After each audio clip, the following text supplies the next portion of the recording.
You're watching Consumer Thought. Make sure to hit the subscribe button below so you don't miss any of our daily tech tutorials and reviews.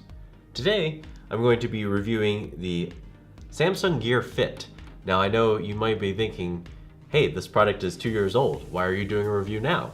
Well, the reason why is that there are a ton of these on the used marketplace on Amazon, and where this still retails new for $150, you can pick up a used one in good condition for about $50. So make sure to check the links below to see the current pricing on this product.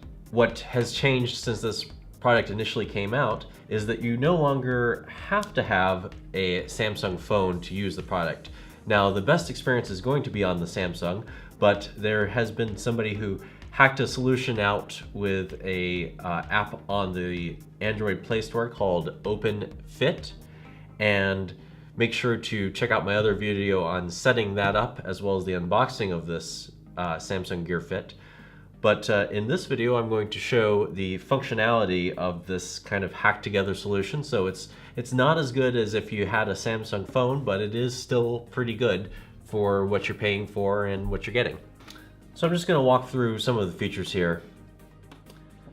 I've got this connected with the OpenFit app. I can use Find My Device to locate my cell phone. And as long as it's within Bluetooth range, I'll hear it beep. And then I can stop it. Let me go back. I'll show you the settings here. You can choose between different style clocks. Here, this shows you the weather. This one shows you calendars. This one shows you just the clock. And then you have a pedometer on this one and weather on this one, which is the one I'm currently using. Also, you can change wallpapers, so different backgrounds to put the clock on. And then here you have some options here for the display. I can choose the brightness, which wrist it's worn on, and the rotation of the screen. It can go vertical if you like to see a skinny version of it as well. I like the nice fat display though. Horizontal. Media controller here. This works with Spotify, and this is another thing that kind of could be better. If you hit play, it doesn't start up the app. You have to hit the next track button. You can control the volume.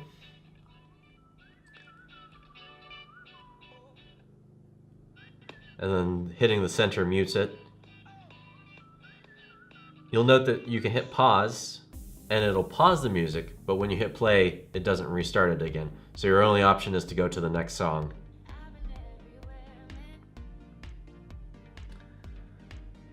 So that is the media control. Here on notifications, I'll give myself a phone call here real quick. It'll display the caller ID, and you have the option of rejecting the call or rejecting the call with a message, but you can't answer the phone call. So I'll reject this call. And it doesn't, with the OpenFit, you can't reject the phone call with a message because unfortunately, although this has the functionality of messaging quick little text messages, you can't do that unless you have the Samsung phone. So let me demonstrate here. I'll send myself a text message now.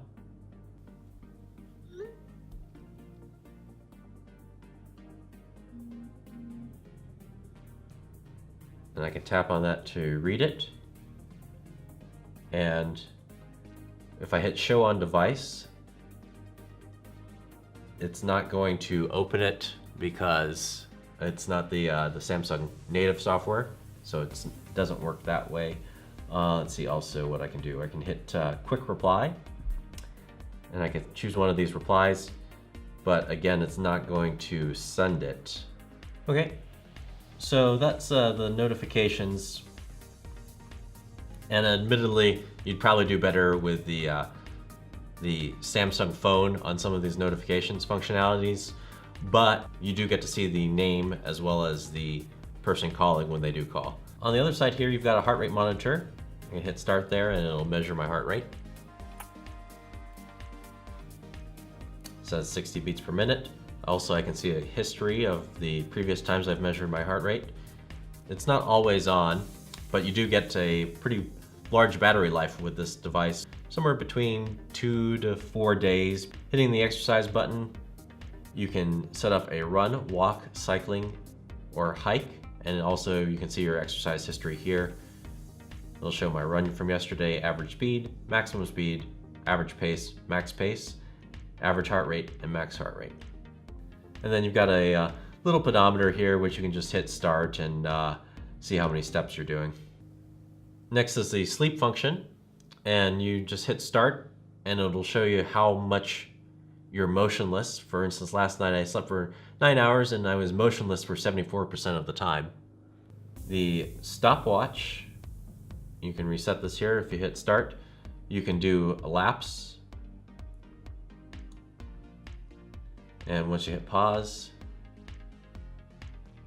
you can tap on the 3 laps here. I think, yep. And it'll show you the splits for how long it took you on each lap.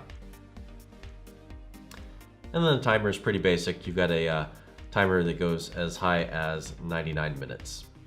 So I know that I know that you can get a little bit more functionality on this if you were using a Samsung phone, but you know, at the $50 price, and if you do have an Android phone, this might still make sense for you.